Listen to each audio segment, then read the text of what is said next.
दोस्तों, आज की हमारी ये कहानी सच्ची भी लगती है और काल्पनिक भी लगती है, लेकिन जीवन में आने वाली घटनाओं को देखते हुए बहुत ही रोचक कहानी है।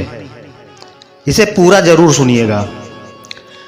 अंकुर ऑफिस से आया तो देखा कि मम्मी पापा और अनु उदास बैठे हुए थे और निया दीवान पर सोई हुई थी। अंकुर को माजरा समझते देर न लगी। उसने जूते उतारे और हाथ धोकर सीधे निया के पास जा बैठा। निया के सिर पर हाथ फेरते हुए बोला, आज फिर दौड़ा पड़ा क्या?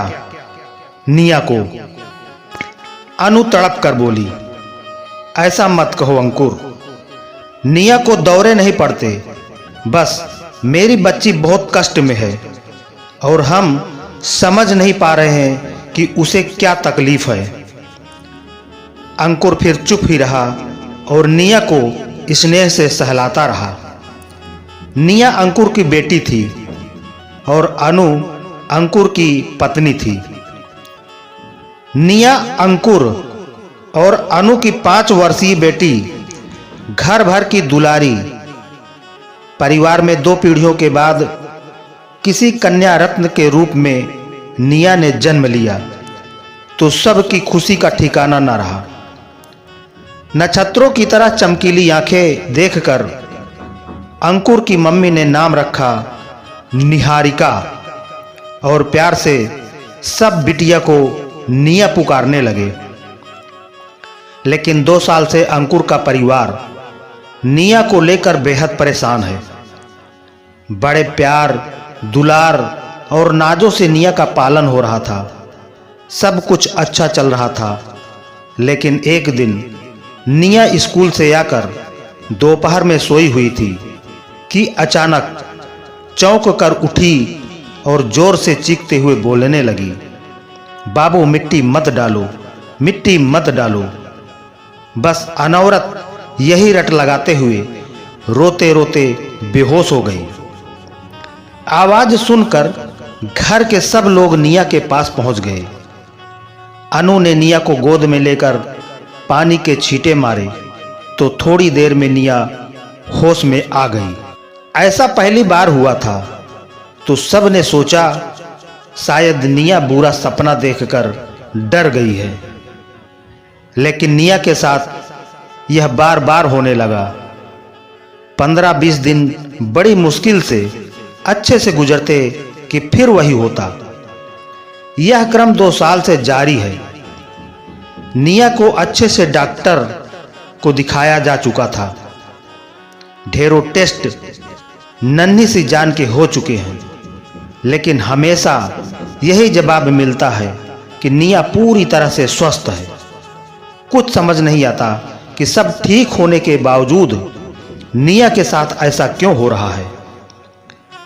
और बाद में जब निया से पूछा जाता कि बेटा क्या होता है आपको, क्या सपना देखा, क्यों डर गई, तो निया कुछ ठीक से बता भी नहीं पाती। अनु बेहद मायूस रहती। आखिर मां है वो निया की। अंकुर समझाता कि हो सकता है उम्र बढ़ने पर सब ठीक हो जाएगा, तो अनु चिंतित स्वर में कहती, लेकिन अगर न ठीक हुई हमारी बच्ची तो क्या होगा अंकुर? और अनु के गालों पर आंसू ढलक जाते। एक दिन निया के दादाजी टीवी पर कुछ देख रहे थे। निया वहीं फर्श पर खेल रही थी। तभी टीवी पर एक मंदिर को देखकर निया जोर से चिल्लाई, ये वही वाला मंदिर है, मम्मा प्लीज मुझे वहां ले चलो। दादाजी, दादी, मम्मा मुझे इस मंदिर के पास ले चलो, प्लीज ले चलो।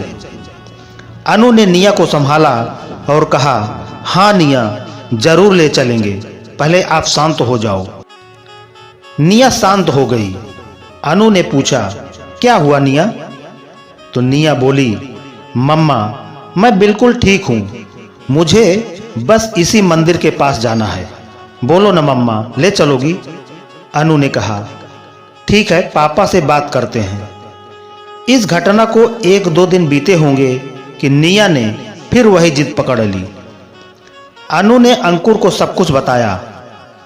अंकुर ने पापा से बात की तो पता चला कि जिस मंदिर की बात निया कर रही है वो उत्तर प्रदेश के किसी गांव में है। आनन फानन में अंकुर ने निया को वहां ले जाने का फैसला ले लिया। दरअसल जब से निया को नींद में चौंकने और बड़बड़ करने की समस्या हुई है, अंकुर और घर वाले निया की हर जिद पूरी करते हैं कि शायद किसी तरह निया ठीक हो जाए। नियत दिन निया को लेकर अनु, अंकुर का एक डॉक्टर दोस्त और ड्राइवर उस गांव की ओर निकल पड़े। निया बहुत खुश थी। गांव पहुंचते पहुंचते रात हो जाती तो सबने रात गांव के नजदीक ही शहर के किसी होटल में बिताने का निर्णय लिया। अगली सुबह वह गांव की ओर रवाना हो गए। गांव में प्रवेश करते ही वही मंदिर दिखने लगा जिसका जिक्र निया कर रही थी। मंदिर के पास पहुंचते ही निया ने गाड़ी रुकवाई और अनु का हाथ छुड़ाकर सरपट भागी। निया के पीछे सब दौड़ पड़े। निया दौड़ते हुए मंदिर के पास बने एक मकान में बेझिझक घुस गई।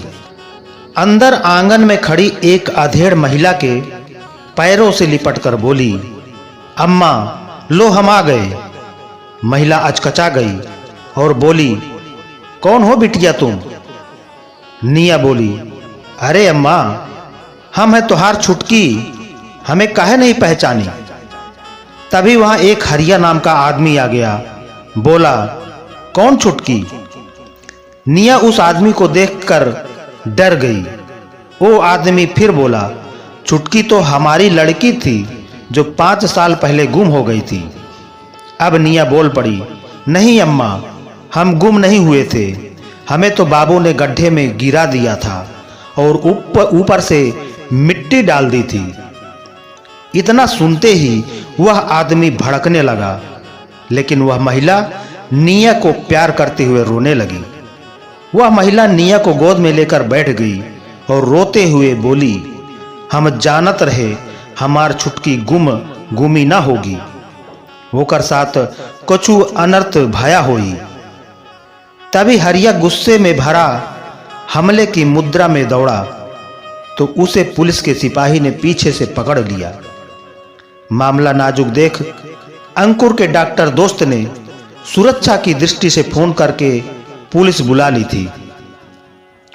महिला ने बताया कि हमार 3 बिटिया पहले से रही और चौथी इस छुटकी हो गई। इस छुटकी से हमार मर्द नफरत करत रहा, कभू आंख भर नहीं देखा, और जब छुटकी अचानक लापता हो गई तभी हम समझ गए रहे कछु गलत हो ही गवा। हम देवी दाई से भजते रहे कि हमार छुटकी का अच्छे घर में रखी हो जहां वो को खूब लाड़ प्यार मिले। जय हो देवी मैया, तुम हमार विनती सुन ली। निया के बताने पर मंदिर के पास पुलिस ने खुदाई करवाई तो वहां एक लोहे का कड़ा और एक जोड़ी घुंघरू वाली पायल निकली, जिन्हें उस अधेड़ महिला ने पहचान कर कहा, ई हमार छुटकी की है। अनु, अंकुर और सभी हतप्रभ खड़े चुपचाप सारा घटनाक्रम देख रहे थे, लेकिन निया किसी जिम्मेदार बड़े की तरह सब बता रही थी और निर्देश दे रही थी। सारा मामला स्वच्छ पानी की तरह साफ समझ में आ चुका था। हरिया को पुलिस ने छुटकी की हत्या के जुर्म में पकड़ लिया। निया बेहद खुश नजर आ रही थी। अनु लोग वापस लौटने का उपक्रम करने लगे तो निया दौड़कर उस महिला के पास गई और बोली, हमार काम खत्म हुआ अम्मा, जा रहे हैं, अपना ध्यान रखियो। इतना कहकर निया वापस अनु के पास आई और अपनी मम्मा का हाथ थामे गाड़ी में चढ़ गई। निया के चेहरे पर खुशी और चमक थी। अनु अपनी लाडो को सीने से चिपकाए हुए राहत की सांस ले रही थी। तो दोस्तों, हमारी ये कहानी आपको अच्छी लगी हो तो एक लाइक करके वीडियो को शेयर करें और इसी तरह की कहानी सुनने के लिए हमारे चैनल को सब्सक्राइब जरूर कर लें। धन्यवाद।